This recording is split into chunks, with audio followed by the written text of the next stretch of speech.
S7 Aqua, 100% pure water, pure health. 2 years pump warranty, 1 year full maintenance.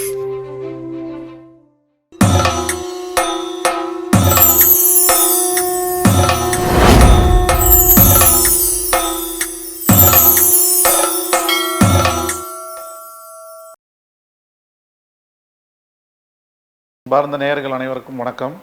என்னுடைய பெயர் வடிவேல். நான் வெள்ளாளத்திரு அயனாவரத்தில் வசித்து வருகிறேன். என்னுடைய குருநாதர் ஐயா சிவதாசன் ரவி அவர்களுக்கும் சண்முகவேல் ஐயா அவர்களுக்கும் என்னுடைய பேராசிரியர் திரு பத்மா ஐயா அவர்களுக்கும் எனது நன்றியினை தெரிவித்துக் கொள்கிறேன். இப்பொழுது 12 ராசிகளுக்கு பிப்ரவரி மாத பலன்களை வரிசையாக பார்ப்போம்.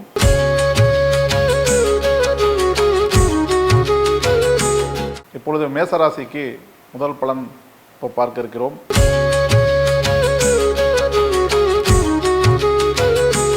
மேசராசிக்கு இப்பொழுது பார்த்தீங்கன்னா 6 குடையவன் 9ல் இருக்கிறதுனால் இப்பொழுது சில சிறு கடன்கள் வாங்கக்கூடிய சூழ்நிலைகள் ஏற்படலாம் மேசராசிக்காரர்களுக்கு.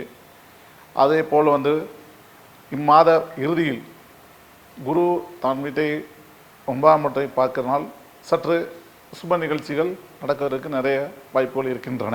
மேசராசிக்காரர்கள் கடந்த வருடங்களைப் போல் இல்லாமல் சுப செலவுகள் இப்பொழுது ஏற்பட வாய்ப்புகள் நிறைய இருக்கின்றன. அந்த விரயம் 12இல் சனி இருப்பதனால் சுப விரயங்கள் ஏற்படுவதற்குண்டான வாய்ப்புகள் இருக்கின்றன. அந்த வாய்ப்பினை பயன்படுத்தி கொள்வது நல்லது. அதே போல் குருவின் பார்வையும் ராசிக்கு இருப்பதனால் அதுவும் சிறப்பாக இருக்கிறதுக்கு 3ஆம் இடத்தில் இருக்கிறனால் தைரியம் வீரியமாக இருக்கும். மேசராசிக்காரர்களுக்கு அரசாங்கத்தால் ஆதாயம் உண்டு இம்மாதம். அதே போல் கணவன் மனைவிக்குள் சிற்சில மன வருத்தங்கள் வந்து சேரும். அது மாத இறுதியில் அது கொஞ்சம் மாறுபாடாக முடிந்துவிடும். அதை பற்றி ஒன்றும் நீங்கள் பெரிதாக நினைத்துக் கொள்ள வேண்டாம். செலவுகள் ஏற்படும், அந்த செலவுகளை சுப செலவுகளாக மாற்றிக்கொள்ள வேண்டும். அதே போல் இந்த மாதம் சந்திராஷ்டமம் பார்த்தீங்களே ஆனால் மாதம் 10ஆம் தேதி முதல் 12ஆம் தேதி வரை சந்திராஷ்டமம் நாள் இருப்பதால் 10ஆம் தேதி அதிகாலை 1:11 முதல் 12ஆம் தேதி அதிகாலை மதியம் 1:42 வரைக்கும் சந்திராஷ்டமம் இருக்கிறது. ஸோ இந்த நாட்களில் வீண் செலவுகள், வீண் அலைச்சல்கள் இந்த மாதிரி சில ஏற்பட வாய்ப்பு உண்டு. இதை தவிர்த்து கொள்ளவும். அடுத்து பார்க்கக்கூடிய ராசிகளில் 2வதாக வருவது ரிஷபராசி.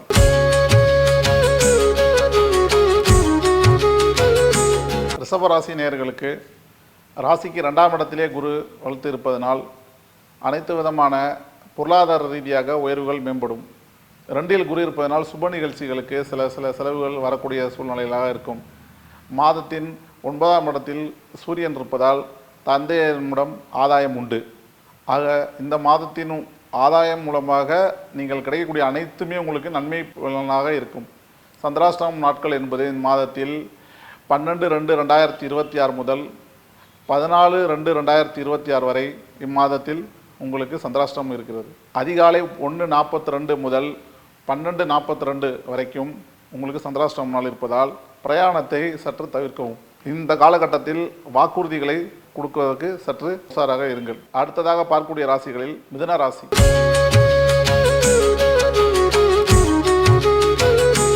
மிதுன ராசிக்காரர்களுக்கு ராசியிலேயே குருநாதன் இருப்பதால் சிறப்பு. 7ஆம் இடத்தையும் குரு பார்ப்பதால் மனைவிகள் மூலமாக ஆதாயம் உண்டு. மனைவி வழியில் வரும் சொத்துக்கள் எல்லாமே ஆதாயமாக இருக்கக்கூடிய மாதமாக இந்த மாதம் இருக்கிறது. 8இல் சூரியன் இருப்பதால் கொஞ்சம் சற்று மாதத்தில் 15 நாட்கள் முதல் சற்று தாமதமாக எந்த ஒரு அரசாங்க நிலைகளும் ஏற்படும். மற்றபடி சனி 10இல் இருப்பதால் தொழில் ரீதியாக ஏற்படும் அனைத்து நன்மைகளும் உங்களுக்கு நடக்கும். புதிய தொழில்கள் நீங்கள் தொடங்குவதற்கு இந்த மாதம் ஏற்ற மாதமாகவே இருக்கும். ராசிக்கு 4ஆம் இடத்தை பார்ப்பதால் தாயாரின் உடல்நிலை சற்று கவனமாக இருக்க வேண்டும். இந்த மாதத்தில் உங்களுக்கு சந்திராஷ்டமம் நாள் என்பது 15/2/2026 முதல் 17/2/2026 வரை சந்திராஷ்டமம் நாள் இருப்பதால் சற்று இந்த நாட்களில் கவனமாக இருக்க வேண்டும். 15/3/2026 12:42 முதல் 9:06 AM 17ஆம் தேதி வரைக்கும் உங்களுக்கு சந்திராஷ்டமம் நாள் இருப்பதால் இந்த நாட்களில் வாக்குறுதிகள் மற்றும் பிரயாணம் எந்த ஒரு நிகழ்ச்சியையும் தள்ளி போடுவது நல்லது.